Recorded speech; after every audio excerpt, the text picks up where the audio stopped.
Hi everyone. Today we're going to be reading Bunny's Book Club by Annie Silvestro, and we'll wait for our friends to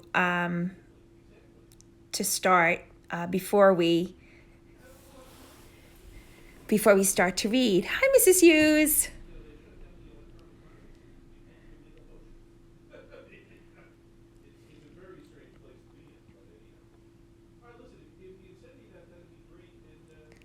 Hi, Doyles.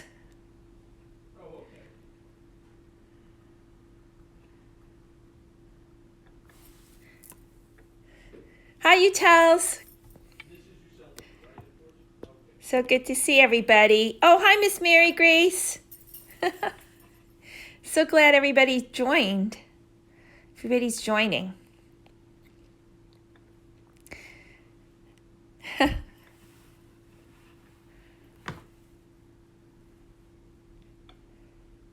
Oh, hi, Pinos. So glad you could join. Oh, hi, Kennedys. So happy to see you guys. I'm reading a brand new book and I'm really excited. The pictures are so pretty. I'm really excited. Bunny's Book Club. So we're just going to wait another minute. Oh, hi, Paisleys. So good to see you.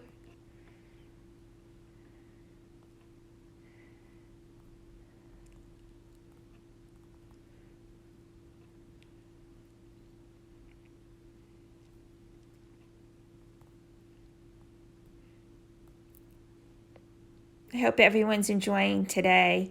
It was sunny, but still a little cold out.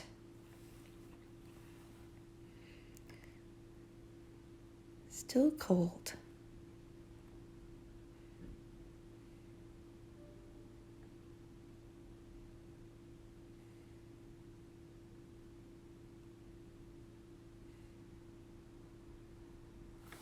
Okay, everyone, we'll get started. And of course, this will be up on the my Instagram story, and also it'll be up on the Padlet too, if you've got access to the Padlet. So this is called Bunny's Book Club. Oh, I love this because this is an old-fashioned. When I was a little girl, when you would go to the library, there's still some libraries. The library at our church still has this, that you actually would sign out your card, this little card here, and then you would give it to the librarian, and then the librarian will give you a little sheet of paper that would tell you when the book would have to be back. So here you can see that Bunny took out this book, Bear took out this book, Porcupine and Raccoon. Very, very, very funny. Bunny's Book Club. Bunny loved books. See, there it is.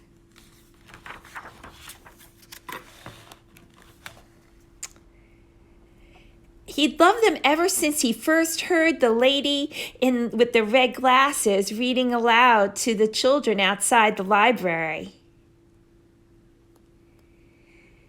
As he listened, Bunny imagined himself climbing the mountains, or captaining a ship, or ruling a kingdom.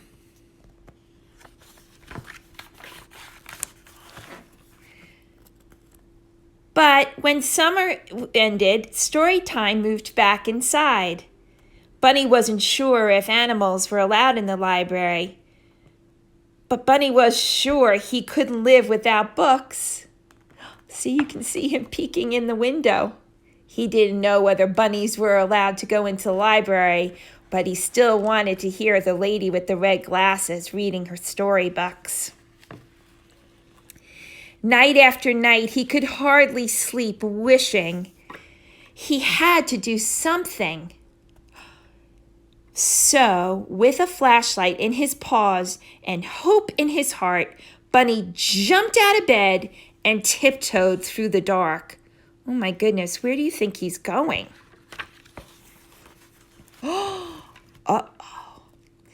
But when he reached the library door, it was locked, and so were the windows. Bunny tried digging and climbing and yanking, and nothing worked until he noticed the book return. Now, have any of you, if you go to the library, and I know you all do, we have in the Bronxville Library, there's a book return right outside the library, and you pull the handle, and then you can put your books in when the library's closed. The shiny handle was far above his head, but it was no match for a high-hopping bunny hungry for books.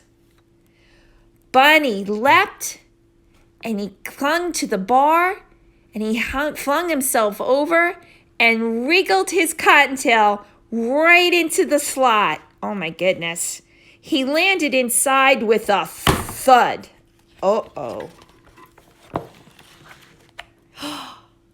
Bunny's eyes sparkled at the sight of the shelves bursting with books. Oh my goodness, look at that. It was better than a field full of fresh crunchy carrots, because we know bunnies love carrots. Bunny didn't know where to start. He took a deep breath. He smelled as if he were wrapped inside the pages of his favorite book. He followed his nose to the adventure section.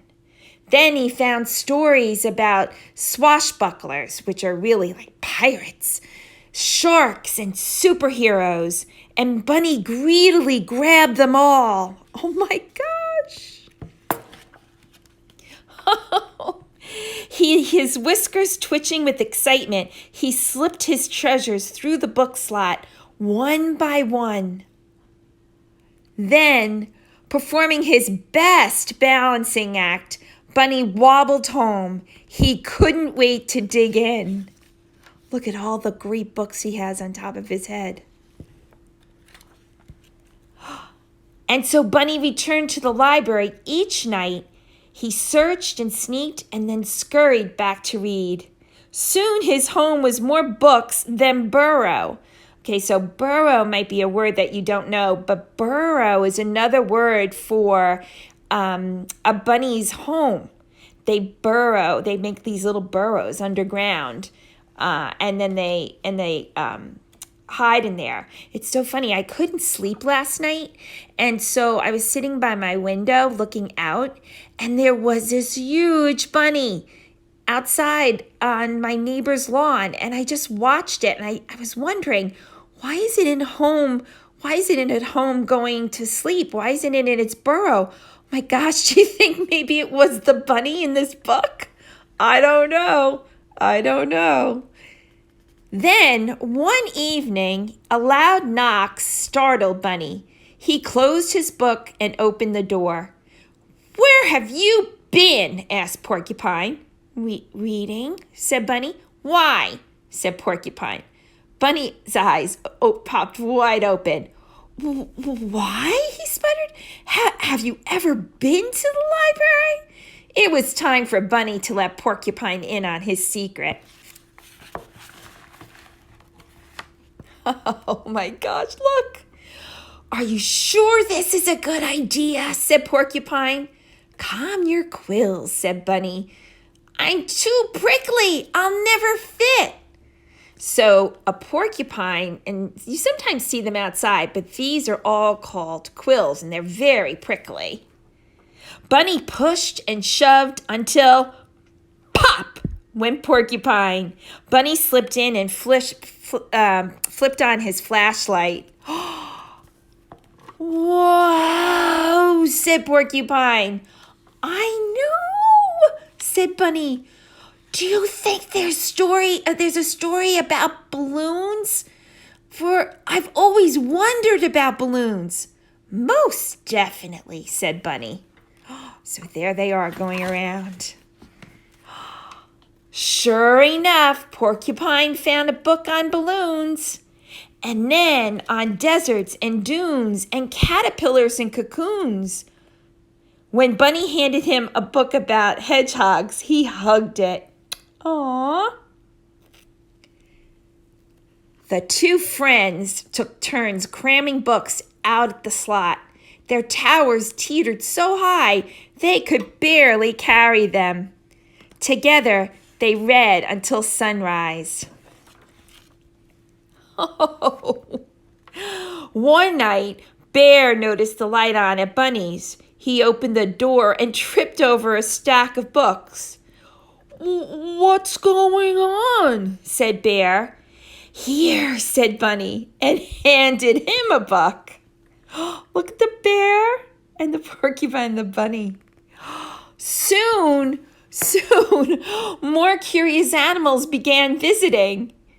"Do you have any books about outer space?" said the bird. "Or about volcanoes?" asked Mole. "I'd like a ghost story," said Mouse. "I think it's time for a field trip," said Bunny. Oh my goodness, look at all his friends. So where do you think they're going to go on a field trip? I have a good idea. I think you know too. You're right. They're going to the library. One by one, the animals stuffed themselves inside the library. Bear caused a bit of a delay. Well, he's a pretty big animal, so it was hard for him to get through the mail slot. Squirrel gathered stories about the circus. Raccoon nabbed one about outlaws and bandits. Frog found a fairy tale. No one heard the key in the front door. No one heard the clack, clack, clacking of footsteps. No one heard the light flick on. Uh-oh.